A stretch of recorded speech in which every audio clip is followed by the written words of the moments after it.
जय श्री राम। आइए चलते हैं हम आपको फिर पुनः प्रभु श्री राम के रामचरितमानस की कथा लंका कांड में छठे सोपान में, जिसको सुनने और पढ़ने मात्र से ही हमारा आपका देश संसार का कल्याण हो जाएगा। क्योंकि रामचरितमानस की कथा को देखा जाए तो लंका कांड एक ऐसा कांड है कि अधर्म पर धर्म की विजय का कांड है। तो पिछली कथा में मैंने आपको बताया था कि प्रभु के आदेशानुसार, प्रभु श्री राम के आदेशानुसार और उनके जो मंत्री थे प्रभु श्री राम के अनन्य भक्त ऋक्षराज जामवंत और वानर राज सुग्रीव हनुमान, ये मंत्रणा किए कि प्रभु एक बार न हो तो शांति दूत बना के रावण के पास लंका में किसी को भेजा जाए। तो उसमें निर्णय यही निकला कि अंगद को भेजा जाए। अंगद सारी विद्याओं में निपुण हैं और बुद्धिमान भी हैं, तो एक बार इन्हीं को भेजा जाए।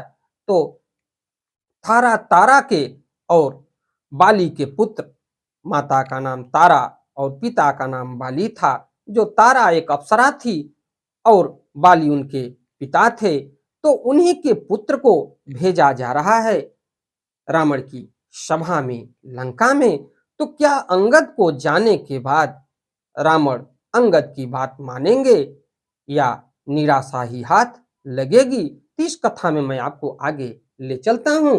तो अंगद लंका में प्रवेश किए और करने के बाद उनसे रावण के पुत्र से युद्ध भी हुआ। जो रावण का पुत्र मारा गया, उसके बाद अंगद को महाराज रावण के सम्मुख प्रकट किया गया। तो आगे चलते हैं इस कथा में लेके। ओम श्री गणेशाय नमः। श्री जानकी वल्लभो विजयते। इससे पहले विघ्नों को हरने वाले भगवान गणेश और विद्या की प्रदायिनी मां सरस्वती के श्री चरणों में शीश नवाते हुए विनम्र निवेदन करूंगा कि हमारे देश संसार में जहां भी प्रभु श्री राम के रामचरितमानस की कथा हो रही हो, उसे संपन्न करने में अपना पूर्ण योगदान दें। उसके साथ साथ हमारे ऊपर भी अपनी कृपा बनाए रखें। तो आइए चलते हैं हम आपको लेके कथा में। प्रणत पाल रघुवंश मणि त्राहि त्राहि अब मोहि, आरत गिरा सुनत प्रभु अभय करे गो तोहि। तो और हे शरणागत के पालन, ये अंगद कह रहे हैं, हे शरणागत के पालन करने वाले रघुवंश शिरोमणि श्री राम जी, मेरी रक्षा कीजिए, रक्षा कीजिए। इस प्रकार आर्त प्रार्थना करो, आर्त पुकार सुनते ही प्रभु तुमको निर्भय कर देंगे। ये अंगद रावण को कह रहे हैं। किस प्रकार से प्रार्थना करते हुए प्रभु श्री राम के श्री चरणों में समर्पित हो जाओ और तुमको प्रभु क्षमा कर देंगे। रे कपिपोत बोलु संभारी, मूढ़ न जाने ही मोहि सुरारी, कहु निज नाम जनक कर भाई, कहीं नाते मानिए मिताई।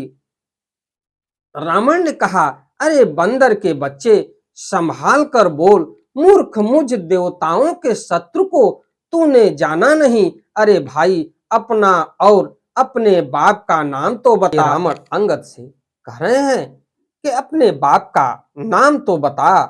तब आगे अंगद कह रहे हैं, अंगद नाम बाल कर बेटा, तासो कबहु भई ही भेटा, अंगद बचन सुनत सकुचाना, रहा बाली बानर मैं जाना।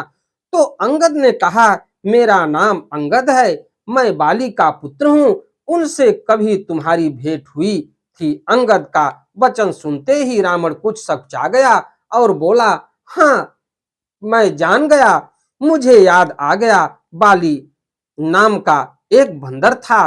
अंगद तही बालिकर बालक, उपजेहु वंश अनल कुल घालक, गर्भ न गयहु व्यर्थ तुम जायहु, निज मुख तापस दूत कहायहु।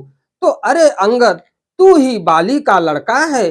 अरे कुल नाशक, तू तो अपने कुल रूपी बांस के लिए अग्नि रूप ही पैदा हुआ, गर्भ में ही क्यों न नष्ट हो गया।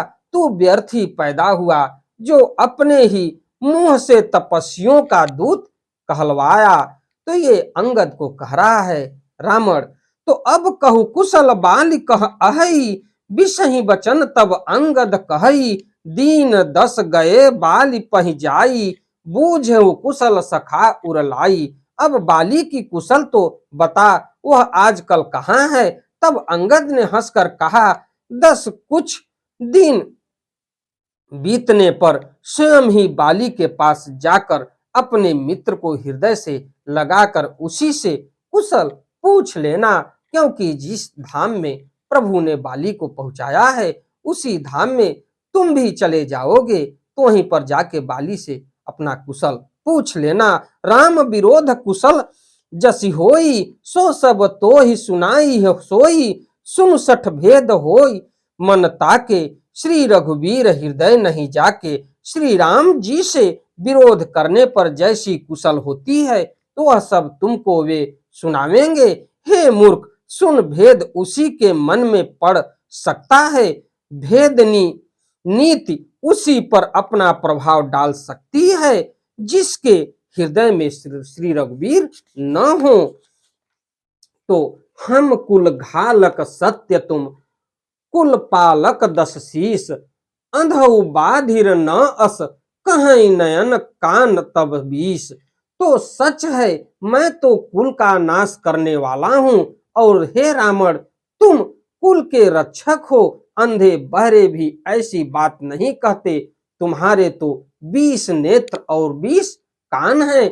शिव बिरंच सुर मुनि समुदायी, चाहत जासु चरण सेवकाई, तासु दूत होई हम कुल बोरा, अह सिंह मति उर बिहर न तोरा। शिव ब्रह्मा आदि देवता और मुनियों के समुदाय जिनके चरणों की सेवा करना चाहते हैं, उनका दूत होकर मैंने कुल को डुबा दिया। अरे ऐसी बुद्धि होने पर भी तुम्हारा हृदय फट नहीं जाता। सुन कठोर बानी कपिकेरी, कहत दशानन नयन तरेरी, खल तब कठिन वचन सब सहु, नीति धर्म मैं जानत अहु। तो बानर अंगद की कठोर वाणी सुनकर रावण आंखें तरेर कर तिरछी करके बोला, अरे दुष्ट, मैं तेरे सब कठोर वचन इसलिए सह रहा हूं कि मैं नीति और धर्म को जानता हूं, उन्हीं की रक्षा कर रहा हूं। कह कपि धर्मशीलता तोरी, हमहु सुनीकृत पर त्रिय चोरी, देख नयन दुत रखवारी, बूढ़ी न मरहु धर्म व्रतधारी। तो अंगद ने कहा, तुम्हारी धर्मशीलता मैंने भी सुनी है, वह यह है कि तुमने पराई स्त्री की चोरी की है, और दूत की रक्षा की बात तो अपनी आंखों से देख ली। ऐसे धर्म के व्रत को धारण और पालन करने वाले तुम डूब कर मर नहीं जाते। ये अंगद कह रहे हैं रावण से। कान नाक बिनु भगिनी निहारी, क्षमा किन्ह तुम धर्म विचारी, धर्मशीलता तब जग जागी, पावा दरस हमहु बड़ भागी। तो नाक कान से रहित बहिन को देखकर तुमने धर्म विचार कर ही तो क्षमा कर दिया था। तुम्हारी धर्मशीलता जग जाहिर है, मैं भी बड़ा भाग्यवान हूं जो मैंने तुम्हारा दर्शन पाया। जनी जलपसी जड़ जंतु, कपिसठ बिलोक मम बाहु, लोकपाल बल विपुल शशि, ग्रसन हेतु सब राहु। तो रावण ने कहा, अरे जड़ जंतु बानर, व्यर्थ बक बक न कर। अरे मूर्ख, मेरी भुजाएं तो देख, ये सब लोकपालों के विशाल बल रूपी चंद्रमा को ग्रसने के लिए राहु हैं। तो पुण्य नभ सर मम कर निकर, कमल कम लन्हि पर करिबास, शोभत भयउ मराल इव शंभु सहित कैलाश। तो फिर तूने सुना ही होगा कि आकाश रूपी तालाब में मेरी भुजाओं रूपी कमलों पर बसकर शिव जी सहित कैलाश हंस के समान शोभा को प्राप्त हुआ था। तुम्हारे कटक माझ सुन अंगद, शोषण भीरी कवन जो धावद, तब प्रभु नारी विरह बलहीना, अनुज तासु दुख दुखी मलीना। अरे अंगद, सुन, तेरी सेना में बता ऐसा कौन योद्धा है जो मुझसे भिड़ सकेगा। तेरा मालिक तो स्त्री के वियोग में बलहीन हो रहा है और उसका छोटा भाई उसी के दुख से दुखी और उदास है। ये रावण अंगद को चुनौती दे रहे हैं कि तुम्हारे योद्धाओं में ऐसा कौन योद्धा है जो हमें हिला सके। तुम सुग्रीव कुल द्रुम दोऊ अनुज हमार भीरु अति सोऊ जामवंत मंत्री अति बूढ़ा सो की होई अब समरा रूढ़ा। तो तुम और सुग्रीव दोनों नदी तट के वृक्ष हो। रहा रहा मेरा छोटा भाई विभीषण, सो वह भी बड़ा डरपोक है। मंत्री जामवान बहुत बूढ़ा है, वह अब लड़ाई में क्या चढ़ उद्धत हो सकता है। शिल्पी कर्म जानी है नल नीला, है कपि एक महाबलशीला। आवा प्रथम नगर जेहि जारा, सुनत बचन कह बाली कुमारा। तो ये रावण कह रहा है कि तुम्हारे योद्धाओं में तो कोई बलशाली योद्धा नहीं है, एक ही था जो आया था लंका को जला के चला गया।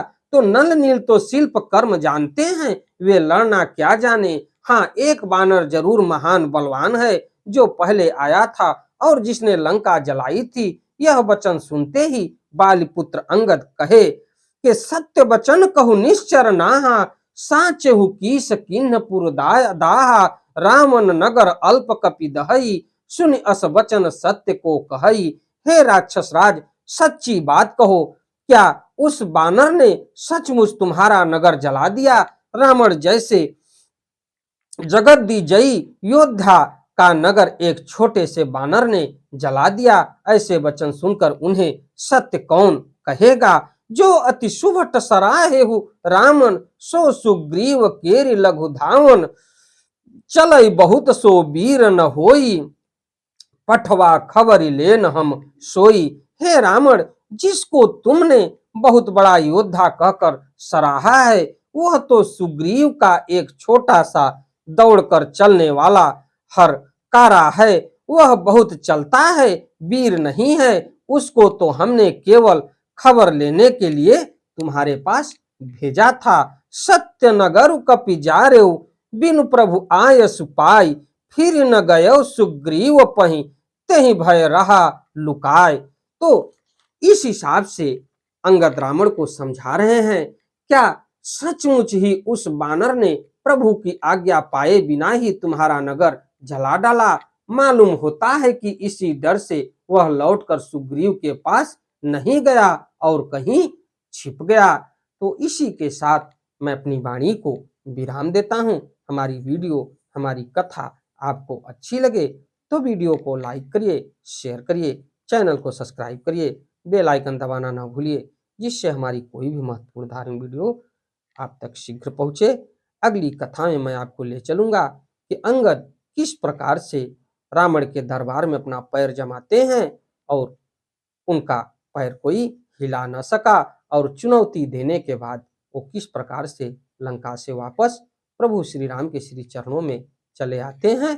तो अगली कथा में मैं आपसे मिलता हूं।